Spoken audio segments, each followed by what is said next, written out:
सुप्रभात विद्यार्थियों। आज हम BA पार्ट प्रथम वर्ष इतिहास के द्वितीय प्रश्न पत्र में कुषाण कला एवं स्थापत्य के विषय में जानकारी प्राप्त करेंगे। कुषाण शासकों ने बौद्ध कला को संरक्षण दिया। प्रसिद्ध कुषाण शासक कनिष्क, जो कि एक महान विजेता था, एक बड़ा निर्माता भी था, उसके शासनकाल में अनेक स्तूपों तथा विहारों का निर्माण हुआ। उसने अपनी राजधानी पुरुषपुर में एक 400 फीट ऊंचा तथा 13 मंजिलों वाला एक टावर बनवाया। उसके ऊपर एक लोह छत्र स्थापित किया तथा उसी के पास एक विशाल संगाराम या विहार का निर्माण उसके द्वारा किया गया। इस संगाराम को कनिष्क चैत्य की संज्ञा दी जाती है, जो कि बौद्ध संसार में काफ़ी विख्यात था। इस संगाराम का वास्तुकार यवन अगिलस था।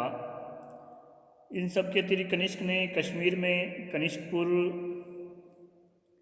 और तक्षशिला में सिरकप नामक नगरों का निर्माण भी करवाया।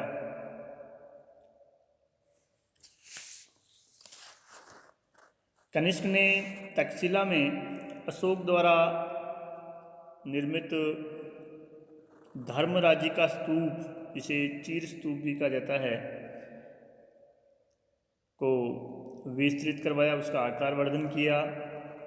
पेशावर के पास सहाजी की ढेरी में पद्मासन की मुद्रा में बैठी हुई बुद्ध मूर्ति, जिसके दोनों ओर ब्रह्मा एवं इंद्र की मूर्तियां प्रतिष्ठापित है, बनवाई, जो काफ़ी प्रसिद्ध है। उसने चौथी बौद्ध संगीति के बाद त्रिपिटकों का, जो बौद्ध धर्म के पवित्र ग्रंथ है, विनय पिटक, सुत्त पिटक और अभिधम पिटक, जो त्रिपिटक कहलाते हैं, इनका प्रामाणिक भाष्य लाल ताम्र पत्रों पर उत्कीर्ण करवाकर उन्हें ताम्र के बक्सों में रखवाकर उसके ऊपर एक स्तूप का निर्माण भी करवाया। इस कनिष्क चैत्य का उल्लेख फाहियान और वैनसांग दोनों ही करते हैं और इसकी प्रशंसा भी दोनों चीनी यात्रियों के द्वारा की जाती है। कुषाण काल में मुख्य रूप से मूर्तिकला की जिन दो शैलियों का विकास हुआ या कुषाणों ने जिनको प्रोत्साहन दिया, वह गांधार कला शैली और मथुरा कला शैली के नाम से प्रसिद्ध है। गांधार कला शैली मुख्य रूप से उत्तर पश्चिमोत्तर सीमांत प्रदेश में नगरहार, बामियान, स्वात घाटी, पुष्कलावती, तक्षशिला, कपिशा, बल्ख इत्यादि में पुष्पित और पल्लवित हुई। इस कला शैली में जो मूर्तियां बनी, उन्हें यूनानी, बौद्ध या ग्रीको बुद्धिस्ट कला की मूर्तियां कहा जाता है, क्योंकि इसमें भारतीय विषयों को यूनानी ढंग से अभिव्यक्त किया गया था। रोमन कला से प्रभावित होने के कारण इसे यूनानी रोमन कला भी कहते हैं। इस कला में मुख्य रूप से काले स्लेटी पत्थर का प्रयोग मूर्तियां बनाने के लिए किया गया है। गांधार कला शैली में बुद्ध एवं बोधिसत्वों की बहुसंख्यक मूर्तियां ध्यान, पद्मासन, धर्मचक्र प्रवर्तन, वरद तथा अभय मुद्राओं में बनी हैं, क्योंकि बुद्ध के जीवन तथा पूर्व जन्मों से संबंधित विभिन्न घटनाओं के दृश्य, जैसे बुद्ध की माता महामाया की लुम्बिनी यात्रा, बुद्ध का जन्म, बुद्ध का महाविनिष्क्रमण, संबोधि, धर्मचक्र प्रवर्तन, महापरिनिर्वाण आदि घटनाओं का अंकन इस गांधार कला शैली में बड़े यथार्थ तरीके से किया गया है। एक प्रकार से हम कहें तो मूर्तिकला की यह कला शैली पुरुष प्रधान एवं यथार्थवादी थी। इसमें बौद्धिकता और शारीरिक सौंदर्य को प्रधानता प्रदान की गई है। इसमें बुद्ध के शारीरिक सौष्ठव को उभारा गया है। बुद्ध के बाल घुंघराले हैं, मूछें हैं, पैरों में चप्पल है, पारदर्शी वस्त्रों में अंग प्रत्यंग दिखाई दे रहा है। तपस्यारत बुद्ध की मूर्ति इस कला शैली की सर्वोत्कृष्ट मूर्ति है। बुद्ध के अतिरिक्त इस कला शैली में कुछ यूनानी देवी देवताओं अपोलो, रोमा, एथीना आदि की मूर्तियां भी बनी हैं। हम संक्षेप में यदि इस कला शैली की विशेषताओं को देखें या बिंदु वाइज हम देखें तो हम कह सकते हैं कि इस कला शैली में मानव शरीर की सुंदर रचना तथा मांसपेशियों की सूक्ष्मता पर ध्यान दिया गया है। मूर्ति निर्माण में पारदर्शक वस्त्रों और उनकी सलवटों पर भी ध्यान दिया गया है और उन पर सुंदर नक्काशी हमें दिखाई देती है। गांधार शैली में बुद्ध के जीवन की घटनाएं मुख्य विषय रहे हैं। बुद्ध और बोधिसत्व की मूर्तियों की इस कला शैली में अधिकता है। यद्यपि यूनानी देवी देवताओं और अन्य हिंदू देवताओं की मूर्तियां बनी, पर मुख्य रूप से गांधार कला शैली में बुद्ध और बोधिसत्वों की मूर्तियों का ही निर्माण हुआ है। बुद्ध के पूर्व जन्मों जिन्हें की जातक कथाओं में वर्णित किया गया है का चित्रण इस कला शैली में हुआ है। गांधार शैली की एक विशेषता यह है कि इस शैली में यूनानी भारतीय शैली का मिश्रण है। गांधार शैली की मूर्तियाँ में बुद्ध का मुख ग्रीक देवता अपोलो से मिलता जुलता है। गांधार कला की मूर्तियों में शरीर की आकृति को हमेशा यथार्थ रूप में दर्शाया गया है। तो इन सब को हमने बिंदुवार जो हमने देखा गांधार कला शैली को हमने अभिव्यक्त किया है।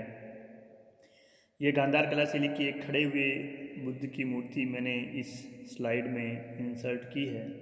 इसे हम देख सकते हैं बुद्ध के पारदर्शी वस्त्रों में किस प्रकार सलवटें उभारी हुई है। हाथ पैरों की मांसपेशियां हमें दिखाई दे रही है और बुद्ध का शरीर एक हष्ट-पुष्ट मनुष्य के समान, जिसकी तुलना यूनानी देवता अपोलो से की जाती है, के समान है। और एक चौकी पर यह बुद्ध प्रतिमा प्रतिष्ठापित है और बुद्ध ने अपना वस्त्र प्रकार संगाटी, जिसे कहते हैं, पीछे की ओर डाल रखा है। कुल मिलाकर हम कह सकते हैं कि काले पत्थरों पर बनी गांधार मूर्तिकला, गांधार शैली की मूर्तियाँ अपने आप में काफ़ी सुंदर और प्रभावप्रद बनी कुषाण काल में। कुषाण काल में ही हम मूर्ति निर्माण की एक दूसरी कला शैली, जिसे मथुरा कला शैली के नाम से जानते हैं, जो कि सारनाथ, अयोध्या, साकेत और मथुरा इत्यादि जगहों पर पल्लवित पुष्पित हुई है। मथुरा में हिंदू, जैन एवं बौद्ध धर्म से संबंधित मूर्तियां बनी हैं। वैसे यहाँ भी बुद्ध की मूर्तियों की अधिकता है। और वासुदेव शरण अग्रवाल, जो भारत के प्रसिद्ध इतिहासकार और कलाविद है, उनका मानना है कि बुद्ध की मूर्तियों का निर्माण सर्वप्रथम मथुरा में ही हुआ और उसके बाद वो गांधार में बनी। इस कला शैली में नग्नता के स्थान पर मूर्तियों में आध्यात्मिकता एवं भावुकता की प्रधानता है। बुद्ध के पीछे प्रभामंडल है। मथुरा से बुद्ध एवं बोधिसत्वों की खड़ी तथा बैठी मुद्रा की मूर्तियाँ प्राप्त हुई है। बुद्ध के पूर्व जन्मों की कथाएं भी वेदिका स्तंभों पर उत्कीर्ण की गई है। मथुरा की कुछ मूर्तियों पर हमें गांधार कला का असर भी दिखाई पड़ता है। जैसे कुछ मूर्तियों में मूछ तथा पैरों में चप्पल दिखाई गई है, यह गांधार प्रभाव का परिणाम है।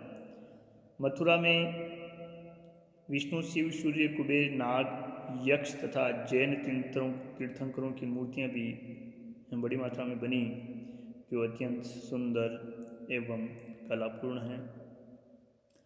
बिंदु रूप में हम यदि मथुरा कला शैली की विशेषताओं को देखें तो सफ़ेद चीतीदार लाल पत्थर पर ये मूर्तियाँ बनी हैं। यह पत्थर भरतपुर और फतेहपुर सीकरी में काफ़ी मात्रा में मिलता है।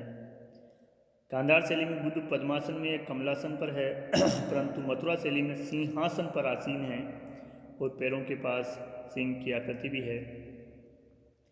मथुरा शैली की मूर्तियों में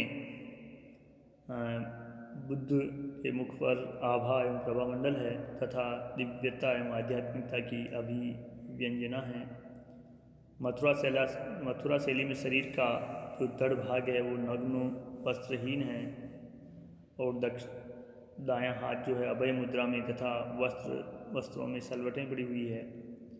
मथुरा शैली की मूर्तियां एक आदर्श का प्रतीक है और काफ़ी विशालता लिए हुए हैं। पृष्ठालंबन रहित है, बनावट गोल है तथा मस्तिष्क मंडित है। मस्तक ऊर्णा से अलंकृत तथा समश्रु रहित है। तो ये मथुरा कला शैली की विशेषताएं थी।